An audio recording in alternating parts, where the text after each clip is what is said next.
Greetings, I'm Vita Jamu, and I have the pleasure of being the Chief Engagement Officer here at the National Civil Rights Museum. Thank you so much for joining us for this special Catalyst for Change event, Brother Outsider, a tribute to Bayard Rustin in honor of Pride Month. The Catalyst for Change series bring together best-selling authors, celebrated personalities, civil and human rights leaders, educators, and thought leaders whose voices challenge and inspire. Through these events, we aim to illuminate the historic struggle for civil and human rights, and most importantly, to spark personal and collective action towards justice and equity. Today, we are proud to present a powerful screening of the award-winning documentary, Brother Outsider, The Life of Bayard Rustin. This groundbreaking film brings overdue recognition to one of the most influential, yet often overlooked leaders of the American civil rights movement. Following the screening, we will have a compelling panel discussion featuring esteemed voices reflecting on Rustin's lasting impact on civil rights and queer liberation. Throughout the program, you'll have an opportunity to submit questions for our panelists by scanning the QR code on the screen. And now, it's my pleasure to bring forward the president of the National Civil Rights Museum, Dr. Russell Wigginton.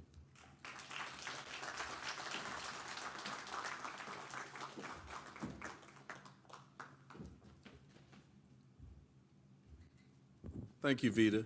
I don't get called Russell very much. I had a little momentary flashback of, you know, when your mom calls you Russell and you go by Russ, that means, I'll just say I probably didn't clean my room up or something. Thank you, Vita, for all that you do here at the National Civil Rights Museum. It is a pleasure to be with you all today and to lift up this remarkable person as part of our work here at the National Civil Rights Museum. The first thing I want to do is show a sign of appreciation for how this collection, this amazing collection of Bayard Rustin that we now have in our possession, how to launch the opportunity to launch such a powerful collection that we own doesn't happen by accident. It happens through insightful, generous, visionary support. And J.W. and Kathy Gibson and their family did that for the National Civil Rights Museum, and I just want to take a moment and demonstrate our appreciation for them.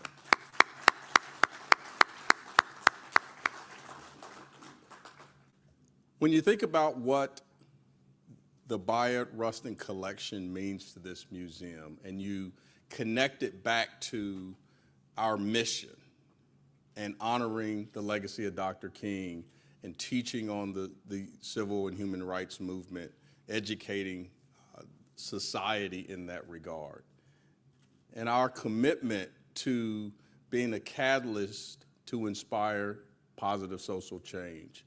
All of these things come together in multiple ways. And when you have pillars that you focus on around education, economic empowerment, health equity, all of these dimensions are so critical in our society today.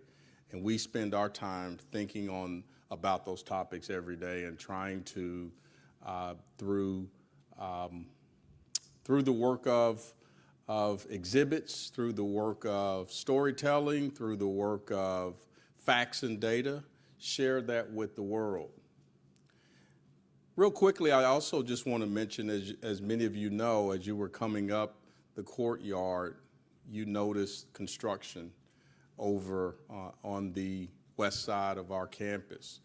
That construction is a part of us continuing and working to extend our footprint and our voice and the story of our country, the collective story of our country. Thinking about what happened after Dr. King was assassinated, thinking about the last 50 plus years and telling those stories of trials and tribulation, incorporating that into this complicated but masterful, and on our good days, inspiring society. But make no mistake about it, we're going to talk about the dark days too. And we're going to talk about how we, as a community, as a collective, as a society, work to get past those for better days ahead. When you think about all of that, and you think about this brilliant leader in Bayard Rustin, small steps is one of the things he taught us, and we are going to keep taking those small steps here at the National Civil Rights Museum. We appreciate you all being here tonight. We appreciate your ongoing support. Thank you so much. Going to bring up our Director of Interpretation and History and Curatorial Services, Ryan Jones.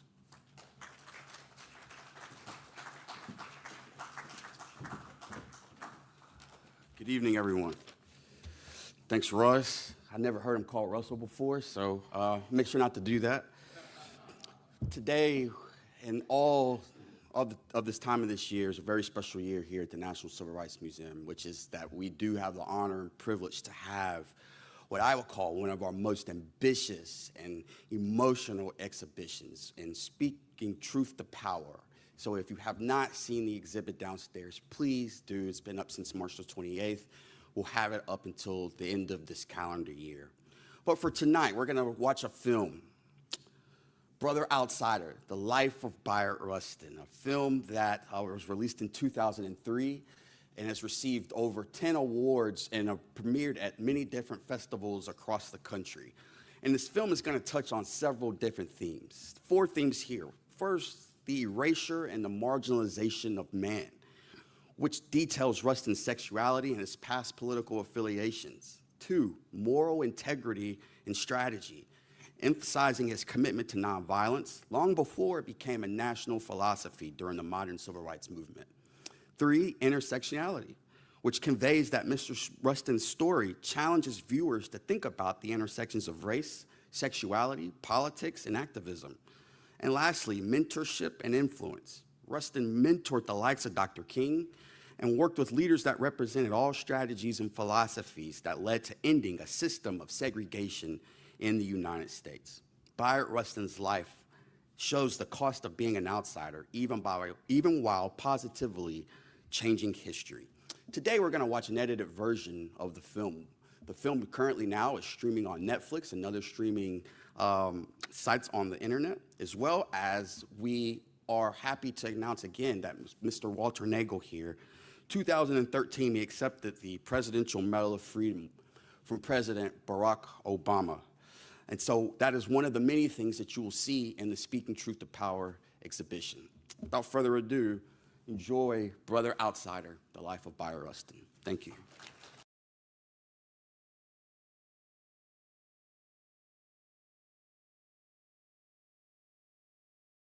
Every time I watch it, I can just imagine being there in that moment, being a part of change. And even today, we have that opportunity to be a part of change. So wherever you are and whatever you do, please, please continue to push forward the mission for civil and human rights.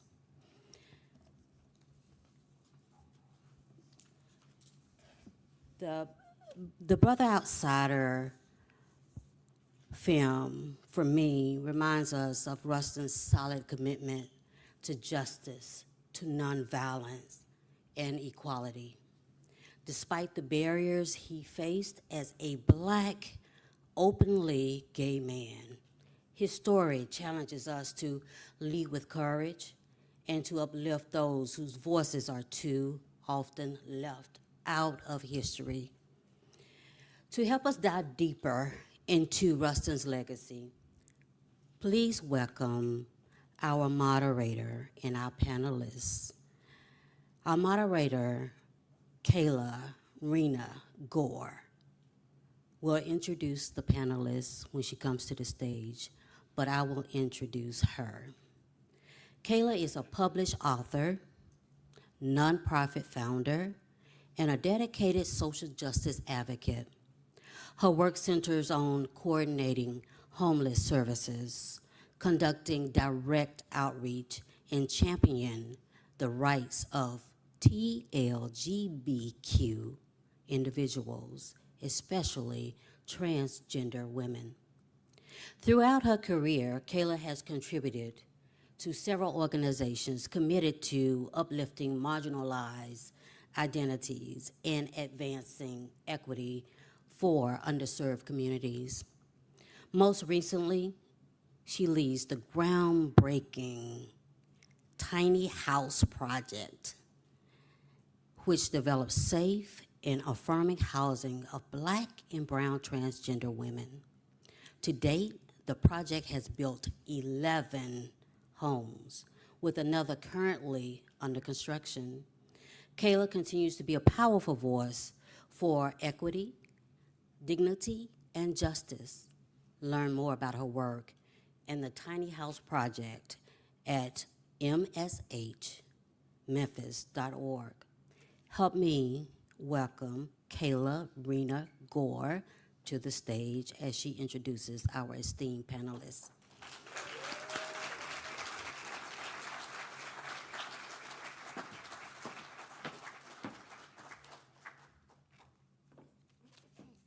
All right, greetings. Thank you all for coming out. I hope you've been able to see the exhibit downstairs. If you haven't, it pairs really well with this documentary. I'm going to take a moment to bring up our panelists. I'm going to allow them to introduce themselves. First, we're going to start off with Bayard Rustin's partner, longtime partner, Mr. Walter Nagel.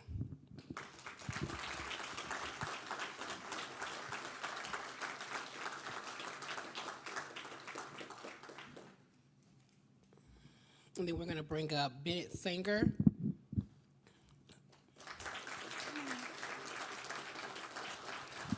Honore B. Holmes. And Timon West.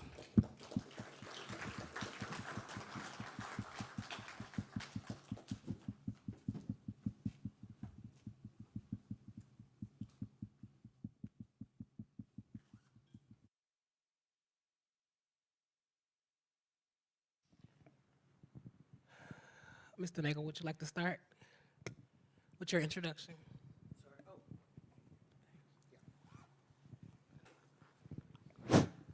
Hi, I am Walter Nagel. I was Bayard Rustin's partner for the last decade of his life, 1977 to 87. Probably the best 10 years of my life, and I think maybe the best 10 years of his. Before I met Bayard, I was working mostly in educational institutions, hospitals, usually as an administrative assistant, administrative aide. And after I got to know Bayard, I started working with him at the A. Philip Randolph Educational Fund and traveled with him various parts of the world, Haiti, South Africa, El Salvador.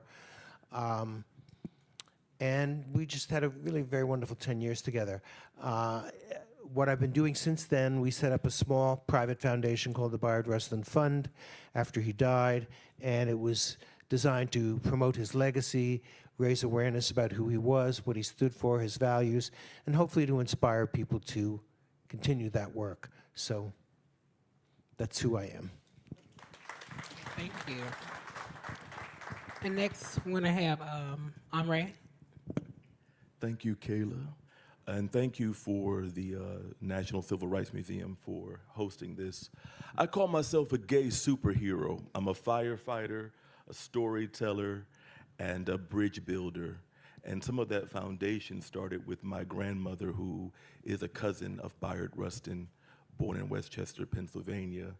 And I had no idea who he was until I was about 12 years old. And she would say things like homosexuality runs in the family, or she would say periodically when people thought I was acting, too girly or too feminine, she would always be a source of encouragement. And so long story short, when he passed away in '87, I was about 12 years old, and she sent me this obituary, and I had never heard of him. But then she kind of told me, I just want you to know that you don't have to feel that your difference will limit you in any way. And that was enough that I needed to kind of build that confidence for me to later find journalism and then actually decide I was going to run into burning buildings. But that's kind of my story. Thank you so much. All right, and next we're gonna have Tim and West.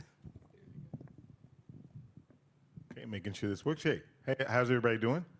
I just got out of my car after a drive from Atlanta, so glad to be here. I serve as executive director of the LGBTQ Plus Institute at the National Center for Civil and Human Rights, where we have the King Papers and lots of exhibits, new exhibits that'll be coming forth.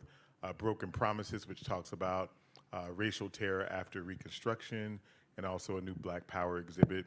At the LGBTQ Institute, I'm glad that it's at the National Center for Civil and Human Rights, because I think people need to be reminded often that LGBTQ rights are, in fact, civil and human rights. At a time when people try to wage discord and conflict between communities, as someone that sits at the intersection of those identities, I have to frequently remind people that if the Black part of me is free, but the queer part isn't, then I'm not free. Right, and I think that that's something that we have an opportunity right now in this moment in history to really bring alliances and mobilizations across different communities together in the service of justice. Thank you. And last but not least, our director, the person who is behind the film we just saw, Bennett Singer. Hello, hello.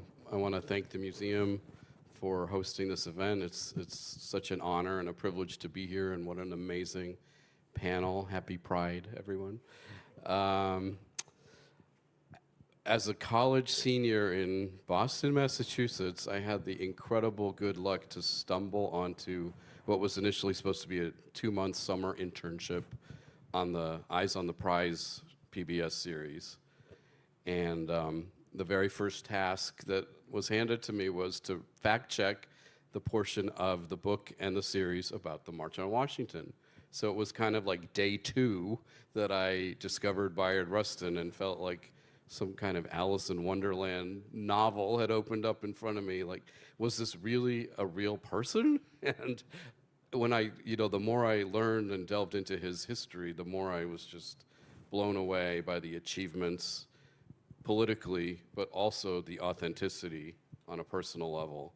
There I was, certainly aware myself that I was a gay man, but totally terrified to come out at work at the beginning, and in some ways learning more about Rustin, being inspired by him, going to, in 1987, a national march on Washington modeled on the 1963 march. In '87, it was for lesbian and gay rights, really helped me turn a corner in my own sense of myself and my own sense of openness and visibility and dignity and justice. And so that 2-month summer internship turned into 5 years.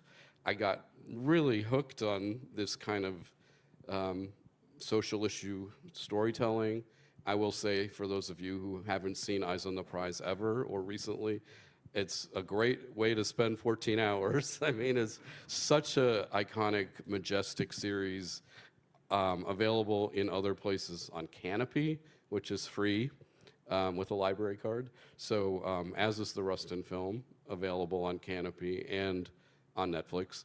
But yes, ever since then, I've really been, as much as I can, trying to work on documentaries that really shine a spotlight on untold stories and that have a way of bringing people together and finding community, as everybody has been saying, I think in different ways. So I teamed up with several of the colleagues from Eyes on the Prize, as well as with another filmmaker, Nancy Cates, with whom I co-directed this project, and our executive producer, Sam Pollard, has worked with Spike Lee on many of his films, and it was an amazing team. So yes, I was involved, but it was absolutely a team effort. And the film has been around for a while now, more than 20 years, but we know that it has introduced literally millions of people to Bayard Rustin's story in this country and abroad. And I think it remains very timely in new ways every time I see it, but also timeless in terms of those lessons about courage and authenticity and tenacity and the power of one person and the power of collective groups to make a huge difference in terms of systemic social change. So really happy to have a chance to talk about it and to hear your questions and comments and to be together with such an amazing panel.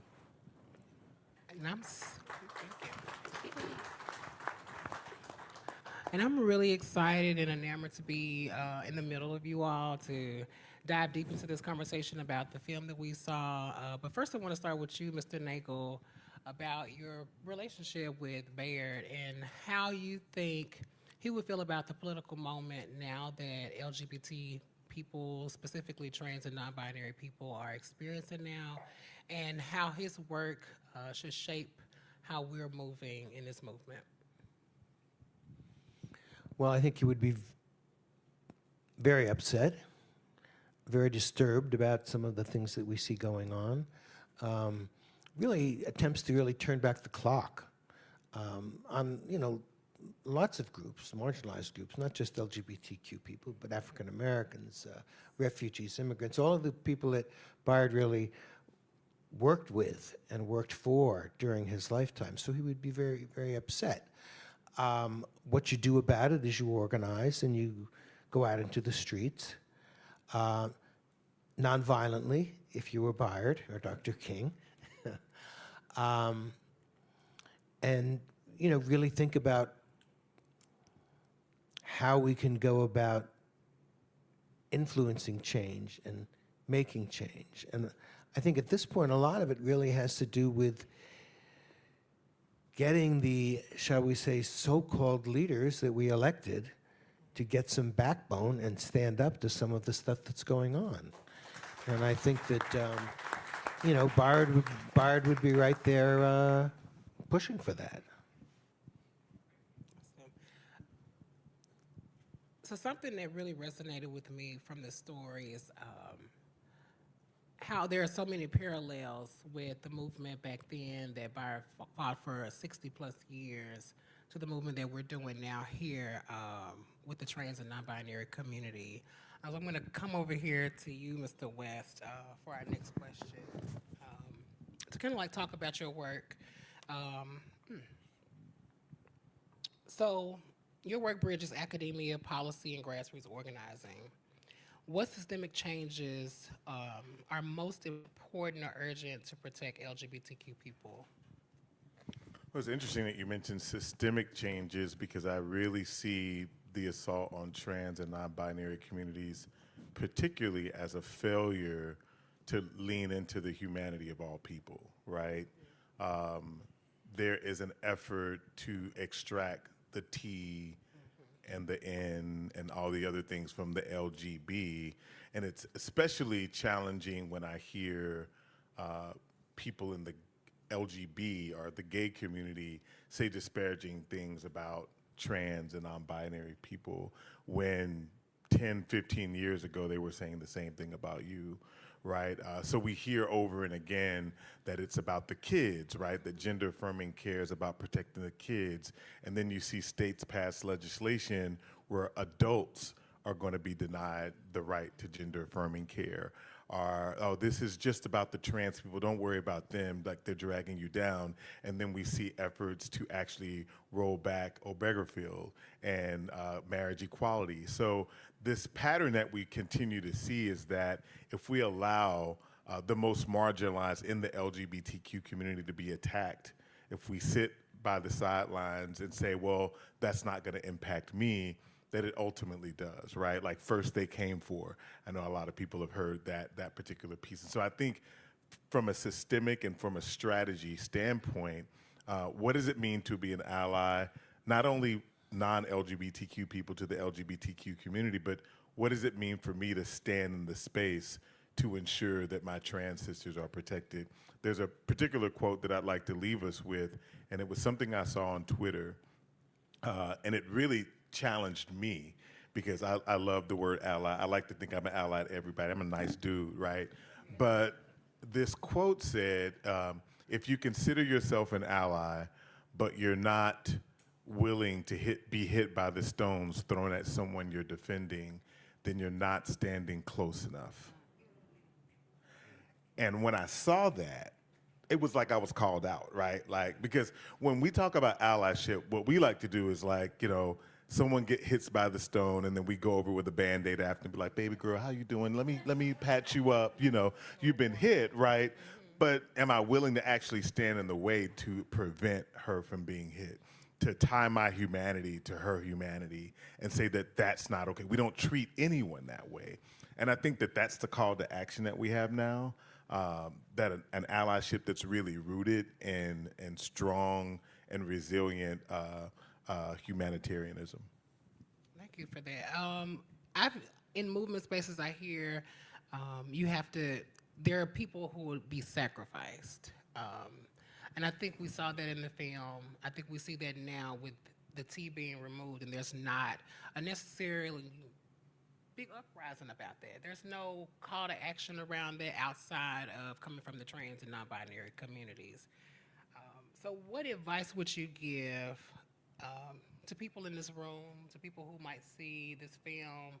What advice would you give them on being in traditionally conservative spaces and advocating on behalf of all people, not just LGBTQ people? Because like Mr. Nagle said, and what we saw in the video and what you'll see in the exhibit is that Mr. Rustin was a movement leader in many different spaces, not just the Black movement, but in many different spaces. I was astounded by some of the things that he had done in his life. Yeah, I think intersectionality is an important principle, and not just the term from a theoretical perspective, but the reality that all of us sit at the intersection of multiple identities, right? And so when we talk about humanity, if I'm only talking about LGBTQ rights, but I'm not concerned about housing rights, or I'm not concerned about environmental warfare or environmental justice, which also affects LGBTQ people. I think for me as a movement leader in the LGBTQ community, every issue affects us. Like we shouldn't have the privilege to sit back and say, well, I don't really care about, you know, that issue because it's not gonna impact me, because ultimately it does. And I think once we get that intersectionality is not just a theoretical term, but a framework for building movements. And I think, you know, before the term was created by Kimberly Crenshaw, that's the work that Bayard Rustin was doing. He was doing intersectional justice and leadership, and I think we can learn a lot from that example. Thank you for that. I'm gonna come over here to Mr. Henri. Are you ready for us? Henri, as someone who's working on the front lines, literally and socially, how have you seen systemic bias show up in public service environments? What does authentic equity work look like in those spaces? Well, I think as a firefighter and an EMT, you see the bias just up front and center in terms of most of the calls that we run are in the areas where the highest levels of poverty are, highest levels of pollution, environmental pollution, food insecurity, because I live in Atlanta, so over in Bankhead, that's the lower socioeconomic group where there are black people there. But when you go to Buckhead and you go up north, the further north you go, the wider Atlanta gets. And we don't run a lot of calls. The call volume in the stations that are up north are not the same. And so that's just striking. And then what I've always tried to do is, Zernona Clayton, who is the founder of the Trumpet Awards and was one of the assistants to Dr. King in Atlanta, she said something very powerful that never left me. I was interviewing her once. She said when Dr. King died, you know, everybody was calling Coretta Scott King, asking, oh, if you need anything, or saying, if you need anything, let me know. And she says, Bobby Kennedy called her. The lines were busy, and he said, Mrs. King, I have a repairman coming to install a second line in your home. And if you ever need to use the family plane in any of your traveling, it's available to you. And she always, what she said to me was, when you know people are in need, you don't ask what is it that they need. You figure out what you can contribute and you offer it. And so sometimes I think that the allyship and how we go about fighting things is not very academic, it's very basic. You know what we know what our capacity is. We know when we see somebody in distress. We know when we see somebody that needs help. You just figure out, are you gonna go offer a gas card? Are you gonna go buy another bag of groceries? Are you gonna go, and then you just give it to the person. And it can be that simple. I'm gonna stick with you. I'll give you the same question that I gave Mr. West. What advice would you give to professionals navigating traditional conservative institutions who also want to advocate for LGBTQIA+ people? And this is for you, Mr. Holmes. You were moving to him. Well, repeat the question again for me. I will. No problem. What advice would you give to professionals navigating traditional conservative institutions who also want to advocate for LGBTQIA+ individuals? It's important to have an advocate and to build relationships with people. I have found being an openly gay firefighter, because sometimes people would look at me as if it's about 1,100 of us. I said, I know I'm not the only one now. But oftentimes I'm the only one that comes to Pride. And when I was doing some equity work, someone mentioned best practice is to integrate equity into everything that you do. You know, it's not this special thing over here. And so we have a breakfast with the bravest, and where we award different firefighters for their commendable service, or you award different people. So I created the Alliance Award that was to be given to an advocate and an ally, because I have found sometimes if you take the time to get to know people and they know you, they'll go to bat for you when you're not in the room.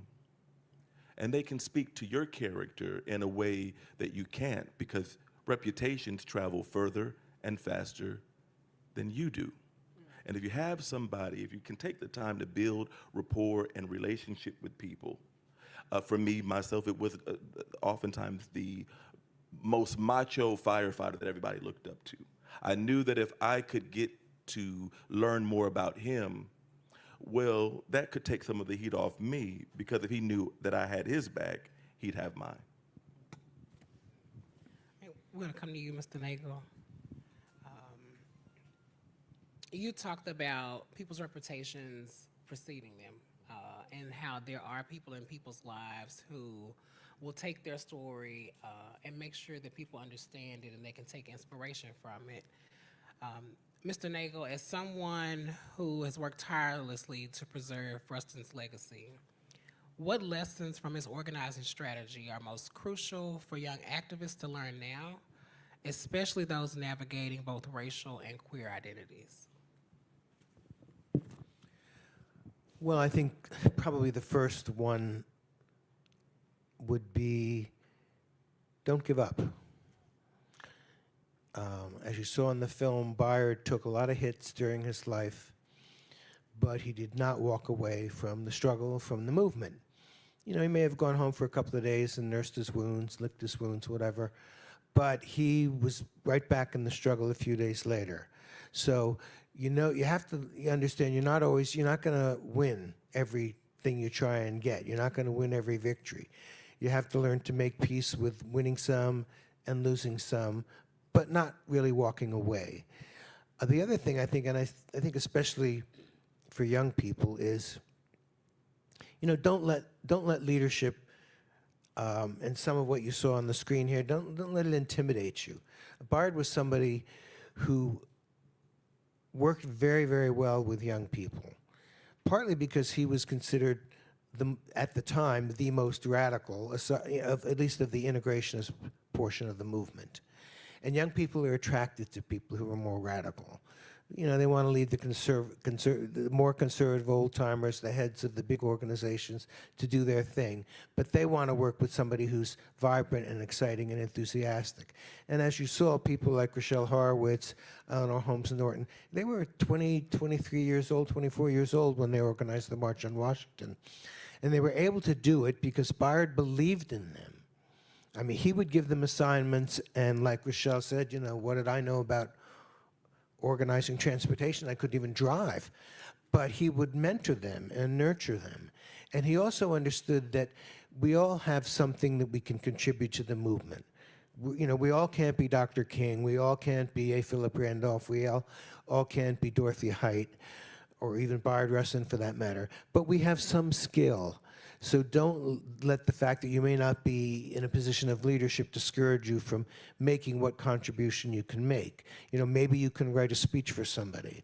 Maybe you can design a poster that could be used in a movement, or come up with a poem or a song or something that could be part of the movement. So we all have something to contribute, and so don't be afraid to reach out and do that kind of thing.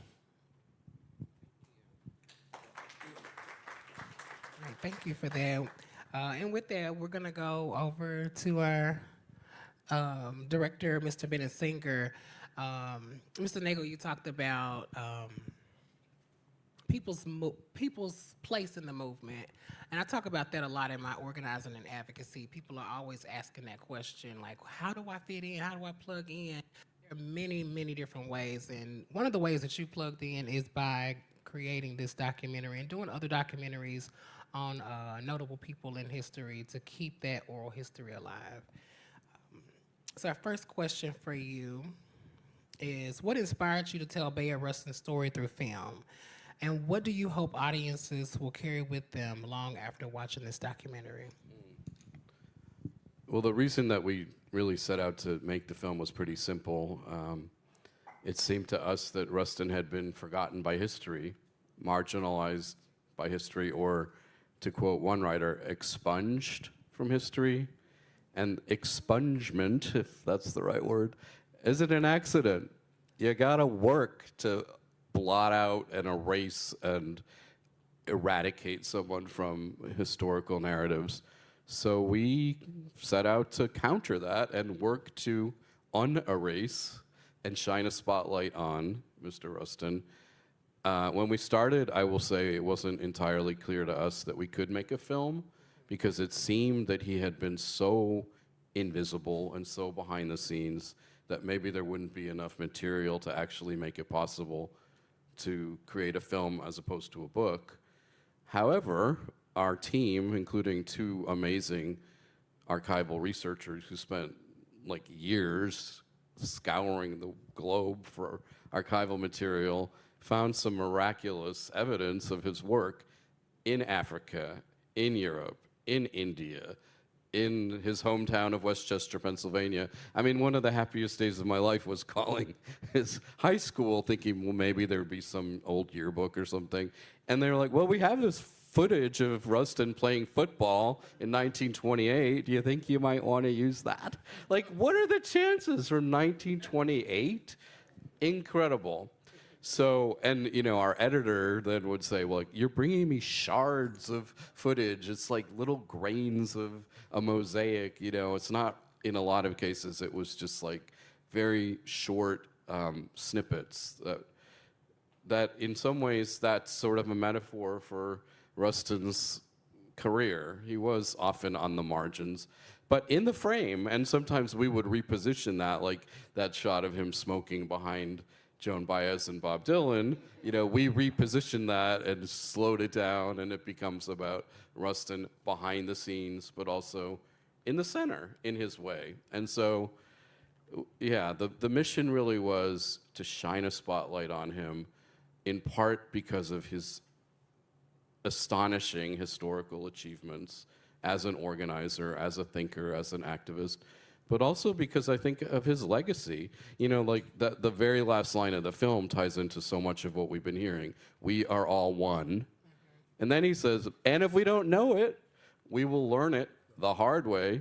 You think about it, it's so many issues, but climate change might come to mind. I mean, in the 50s there, he was really speaking out about the dangers of nuclear annihilation. And I would say, 75 years later, we still have a nuclear threat, of course, but now we have this other existential threat, climate change, which I do believe Mr. Rustin would be very concerned about, in this global sense of we are all interconnected. So, yeah, the lessons, I think, are infinite or, very, very extensive, but that sense, as everybody here has been saying, change is possible. People can make a difference individually, but when they come together collectively, and when they put their bodies on the line, that whole theme of nonviolent direct action. I mean, one way that you saw in the film, 42,000 people in Montgomery became activists by boycotting the buses. And that was a huge transformation. So I think there are many, many takeaways, but just that sense, and then, as I said before, his authenticity and that sense when so many gay people were getting married and living double lives and finding, it impossible to be their authentic selves. I don't think that even occurred to him because, again, as a high school student, there he was opening up to his grandmother and saying, well, I seem to like being with the guys at the high school parties. And she also gets a lot of credit for saying, well, that's who you are. And I think that goes back to the Quaker heritage and that sense of authenticity, speaking truth to power. Great title for an exhibit. And for his life, I mean, that could have been the title of this film. And we grappled with what to call it, and maybe, I certainly think Speaking Truth to Power encapsulates so much about Rustin, but also Brother Outsider, which is an homage to Sister Outsider, Audre Lorde's book, and sort of that dual identity and the intersectional piece. But yeah, I think in some ways the bottom line takeaway is his insistence on speaking truth to power. And it wasn't really a choice for Rustin, it was an obligation. Y'all can clap for that. End of sermon.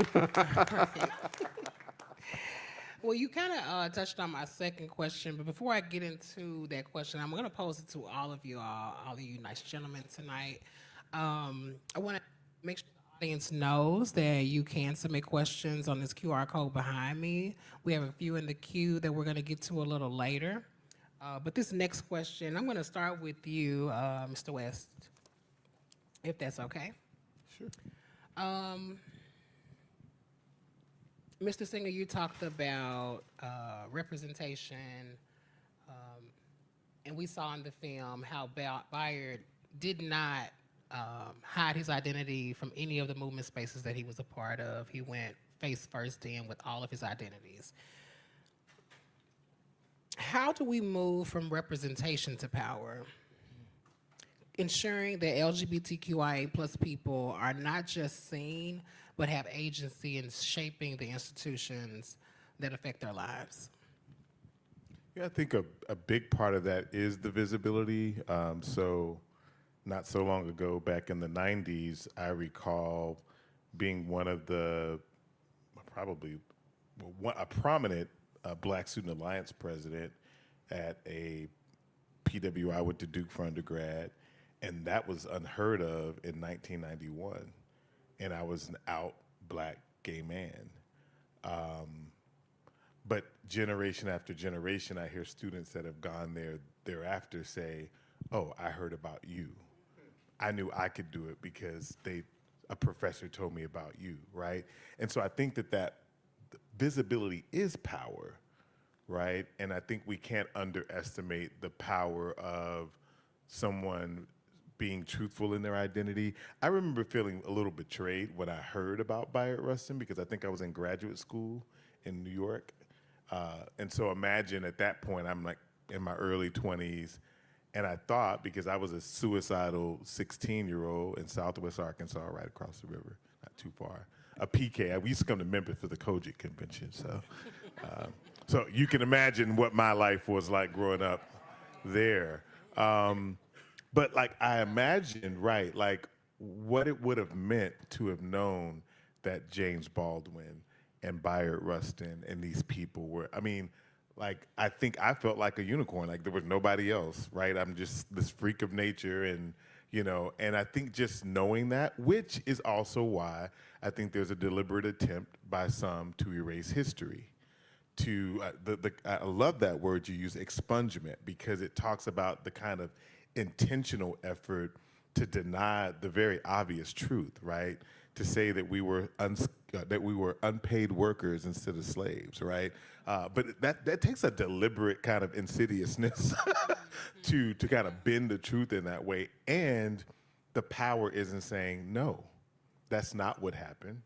No, that's not who we are, right? And so I think it goes back to speaking truth to power, but there are spaces and rooms where we allow the lie to kind of sit, right? And I think it's really incumbent on all of us to be in those spaces and say, no, you know, because I know Black trans women, let me tell you my experience. But that also means that we have to have proximity to the people that are most vulnerable, right? We can't just tip the trans people we see at the bar when they're giving us a show and entertaining us, but not care about their lives otherwise. Thank you. Andre, we're going to come to you with that same question. Would you like me to read it again? I will. Thank you. How do we move from representation to power?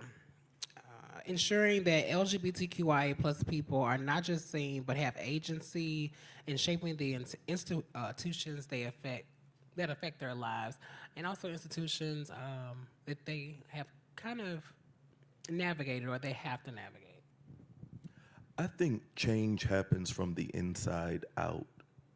You know, however you change your mind, you know, your body kind of follows. And I think that if I can go back to my journey, even though my grandmother was, in her own way, letting me know that my sexuality was okay, I still had internalized it.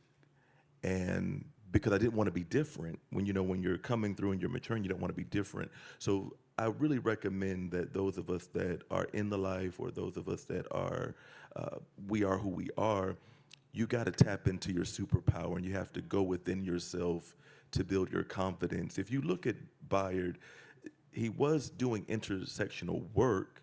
However, those came from his own interests.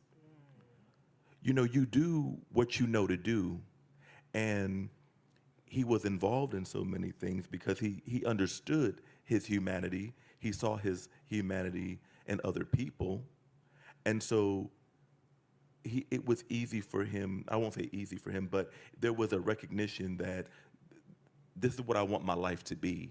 And I think so many younger people, and particularly when you talk with them, they may not have a vision for where they see themselves, sometimes because they don't see it. But what we can do to affirm what we see in people and what the good parts of who they are helps to build that confidence for people to want to take the risk to stand up for what's right. Because what I have found out is not everybody likes the truth. And not everybody likes doing the right thing. Some people don't want. Some people thrive off chaos because it maintains their own power. And so you have to take the time to, once you go inside, you've got to be thinking about, because there was a strategy. What made Bayard so successful was he understood strategy. And we don't talk enough about the way that these civil rights leaders, to shape perception. Now, some people call it respectability politics, but they use the tools at their hand. We can debate whether or not these things we still need to do, because what I do see a lot of the young people that are involved in the Black Lives Matter people is, I can be a baby mama and still stand up for what's right. I don't have to be, you're not gonna put this unwed mother on me and make me feel, shame me for who I am and make it seem like I have to, Black people, you have to be twice as good. And these young people are saying, if average Joe can be president and he can get up here and say whatever, I'm not changing who I am. And I think we have to listen to that, you know what I'm saying, and encourage that. That's really powerful.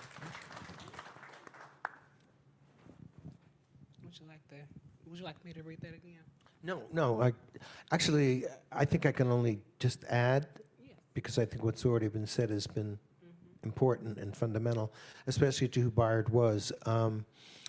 Bennett mentioned his upbringing, and I think, power, what we call agency nowadays, so much of that really comes from how you were brought up. And not all of us were as fortunate as Bayard was to have such a supportive and loving family. Well, most of them. Especially his grandmother. Yeah, especially his grandmother. But he also had educators and teachers when he went to school. I mean, they saw the talent and the intelligence in this young guy, and they really nurtured him. So he had a lot of support. The other thing I would add is, we talk about allies now. It's a relatively new term.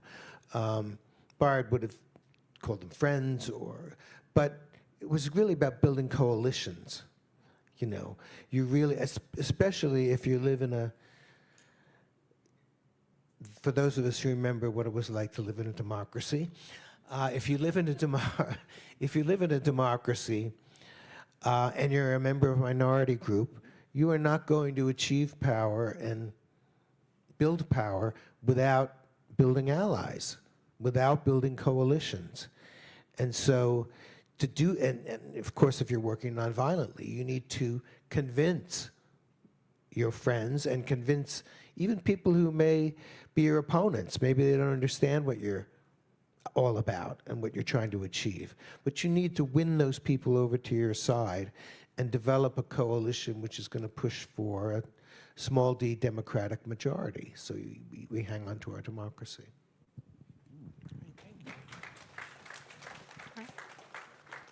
Mr. Singh, I'm going to come to you with another question.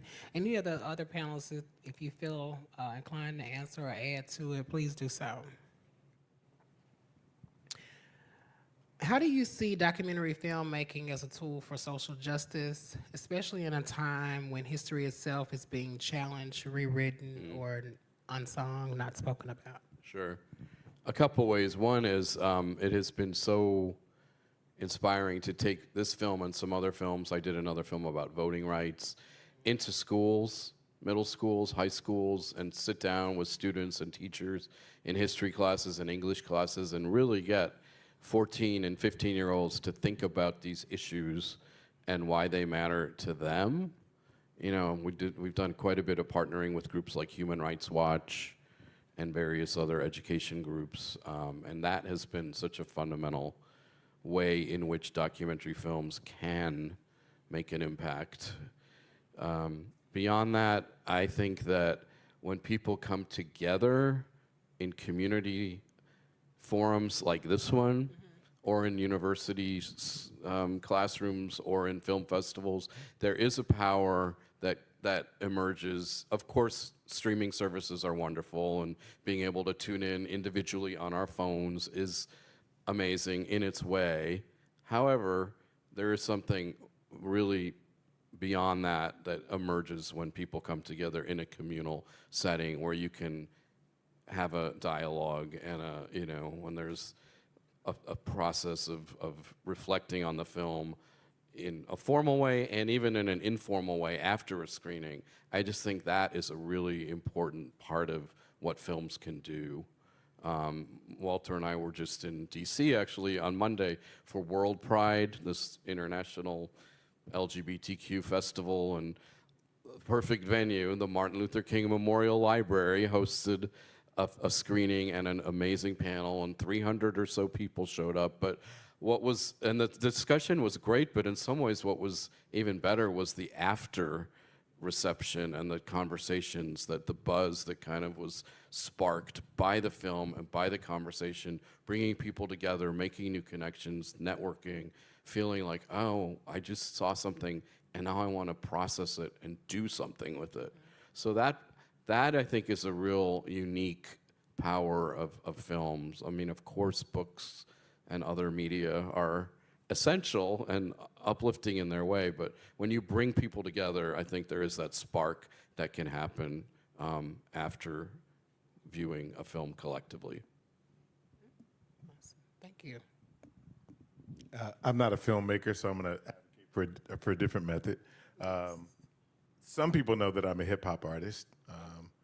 And in fact, in March of this year, I put out a small project called James Baldwin's Shotgun, which is actually about the shotgun house. It's not non-violent. Don't go.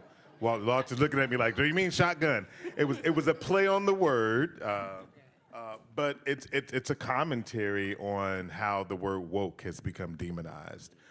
There's a song on that project called DEI that really talks about the gaslight of the term DEI.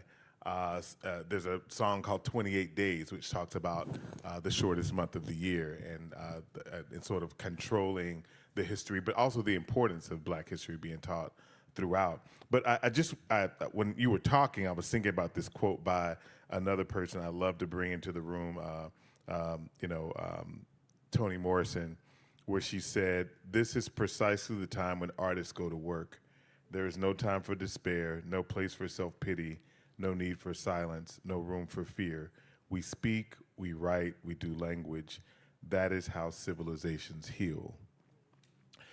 And I think in particular about the work that I do with young people, they're not going to read a research paper that's 18 pages long.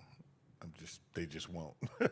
And so how do we infuse some of what we need them to learn about history and about movement work and tools and in mediums that they are going to look at? I'm not a TikTok person. I'm still trying to be convinced to get there. But I know when I talk to young people, they're like, they get so much of their information and misinformation, right, from TikTok. But how do we actually harness the fact that they're there, right? I can't continue to be this Gen Xer that's like, I'm not going to get on TikTok, when the reality is, if I need my messages to resonate with young people, that I have to kind of get over my ego and myself and my stubbornness and say, hey, this is what people are using. How can I leverage that as a medium, right? And so I just think that that's important for us to do right now. It's like, where are people? You know, I grew up when we got newspapers and you read like, they're not, TikTok is a new newspaper for a lot of people, and that's created a lot of issues, right? So, but it's not going anywhere, so how do we leverage it for justice? Thank you. So for the sake of time, we're going to get into some of our audience Q&A questions. Make sure you put those in there. They will be archived, is what I've been told. So be a part of history and ask a question or make a statement for maybe some of the panelists that you would like to share with them. This first one is for you, Mr. Nagel. And it's for me too. I think it's for a lot of the young queer activists that are in the room. I see a lot of them who I've worked alongside of. And they want to know, what did Bayard do for self-care toward himself in order to keep going? Well, he was a very artistic person. He had a very artistic nature. He loved music. all kinds of music, but mainly classical. Bach was his favorite composer. So certainly during the time that I knew him, he would come home from work, and if it had been a difficult day or he was going through something, he would just turn on some classical music and sit quietly. He used to meditate, not in a formal sense that we think of it nowadays, but being brought up Quaker, Quakers worship in silence, because they believe that there is the presence of the divine or the presence of God in every human being. But sometimes to hear that presence, you need to kind of sit quietly and sit still and let it come up, let it bubble up in you. So he did a lot of that, and he read. He would go back to some of his favorite works. Sometimes it was the New Testament, but some of the works by and about Gandhi, people who inspired him, and some of the works that were written by people who were part of the Fellowship of Reconciliation, the text about nonviolence, and so that was pretty much it. That was how he took care of himself. Thank you for that. I think that's really helpful. As a person where we talk a lot about burnout, and we don't necessarily get to hear from our ancestors and people who've come before us who've done this work in really, really monumental ways, how they were able to make it over, as some of our ancestors would say. The next question is also for you. What have been some of the joys and challenges of trying to preserve Mr. Rustin's legacy in the public eye as someone who knew him personally? Well, I would say my experience has been mostly joys. People have been very receptive to learning about somebody who most of them had never heard of before. They heard of Dr. King, they heard of course, Malcolm X, they heard of the March on Washington, but they didn't really know who this guy was, and so kind of ignites a spark in them. And that's always kind of joyful, because I certainly love talking about him and educating people about him. Challenges? Well, I think there have been a lot of changes over the last 20 years, despite attempts to move us backwards. I remember things that would happen 20 years ago, and people didn't want to talk about Bayard or have the film shown in their school or have a book about him, or even his hometown. There was a big fight to name a high school after him. And there were old-fashioned town meetings and people getting up and testifying and speaking. It took several months to get it done, but eventually it was approved, and now there is a Bayard Rustin High School in Westchester, Pennsylvania. So it's...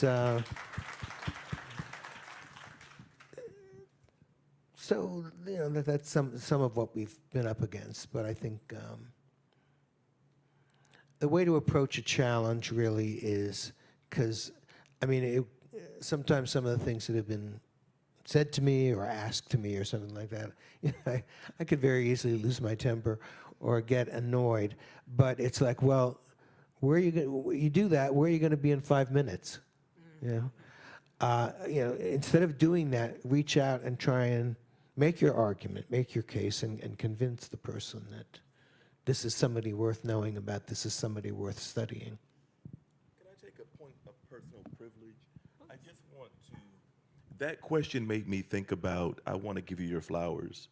Walter has been so patient with the family member. There are a gang of cousins that want to know more about the family tree. This man has met individually with us. When I one time asked him to come to Atlanta, he has been, very supportive. In fact, the reason that I'm here, I'm going to credit to him. But I've just been amazed. I've had pictures that he's retouched of different relatives, my great-great-grandmother and things like that. He's just been so kind to us all, and we all feel a degree of specialness, and I think we all have our own relationship with him. So I just wanted to say that, because nobody has to do that for you. Thank you for your kind words. And I just want to say, it takes a special type of person to be the partner of somebody who's in a social justice movement, especially in a role like Bayard. I mean, I could only imagine some of my exes could not handle it. I was glad. I was like, is that why I'm single? So kudos to you, and thank you for supporting Bayard. You didn't say that in the part of the self-care, but I do believe you are a big part of his self-care. And our last question of the night, thank you all for being here and sticking with us through this great conversation. How did other Black or queer identifying people who may or may not have been able to accept their identity at the time feel toward Bayard being an out and queer activist? Oh, well, It's I think free. Bennett can. Oh, well, gosh. It was a mixed bag, you know. I think in some cases people were threatened and people were scandalized.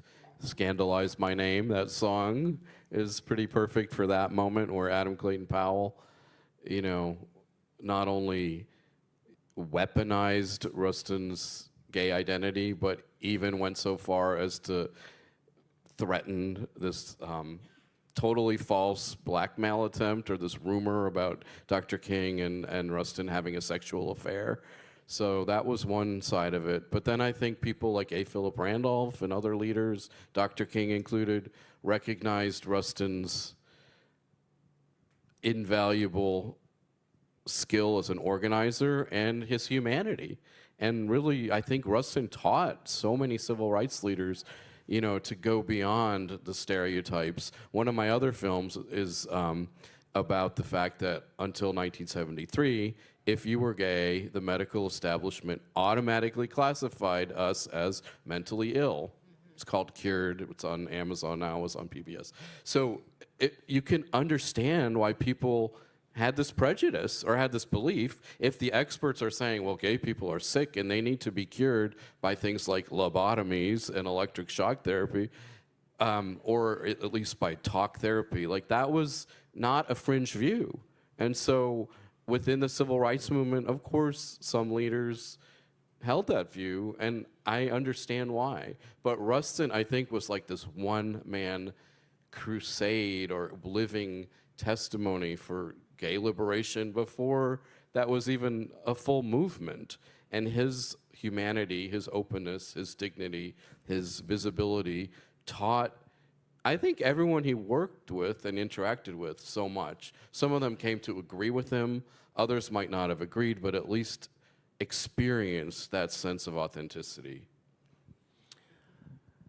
Just to add a couple of things. You know, Bayard was very friendly with James Baldwin, another Black gay man, and, you know, open, I think, at the time.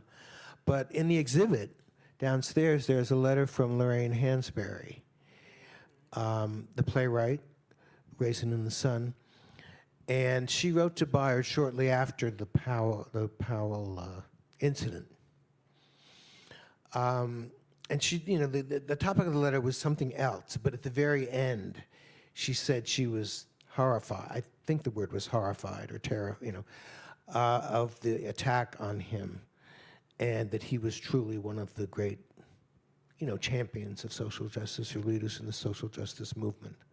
So I don't, you know, as far as the Miss Hansberry's life is concerned, I believe that she was lesbian. Yes. Or she was. self-identified, or yeah.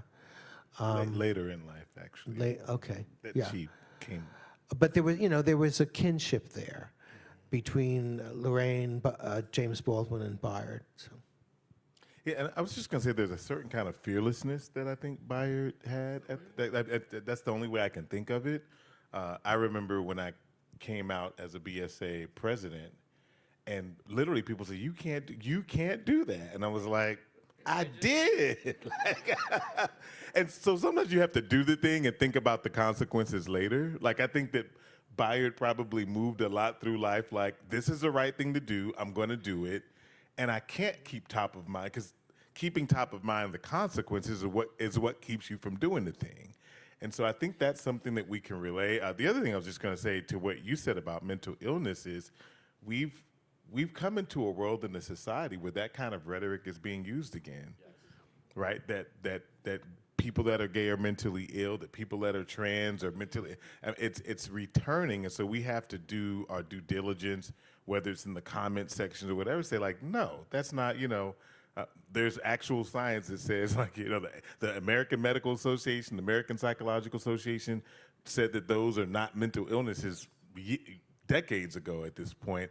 But if we're not careful, it will creep back up and people will use that to deny people their humanity, right? Because if someone's mentally ill, we don't have to really honor their humanity because there's something wrong with them. So I think that's a strategic effort on the parts of some people to vilify people in the LGBTQ community, and especially those of you that do not identify as such. It's so important for y'all to speak up and say, no, right? That's not right.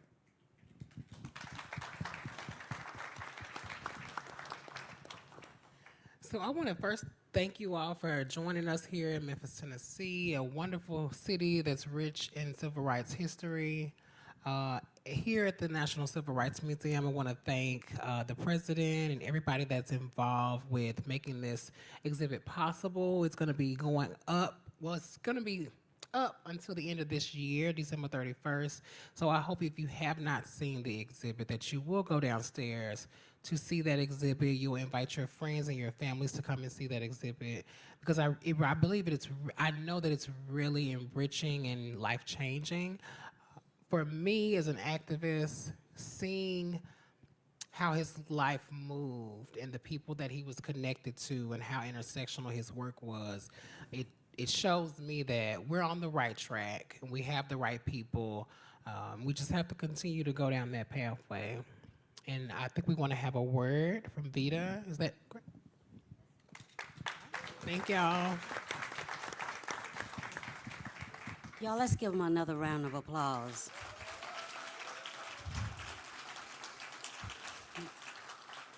Mr. Walter Nagel, Unray V. Holmes, Kayla Rena Gore, Timon West, and Bennett Singer. Thank you all for coming out tonight. We really, really appreciate you guys coming out and supporting the National Civil Rights Museum. I'll assure you that we will continue making space for you, talking about the difficult things that we must talk about, all of these social justice issues. So please stay connected with us. Visit our website, civilrightsmuseum.org. Sign up for our newsletter so you can get all of the information.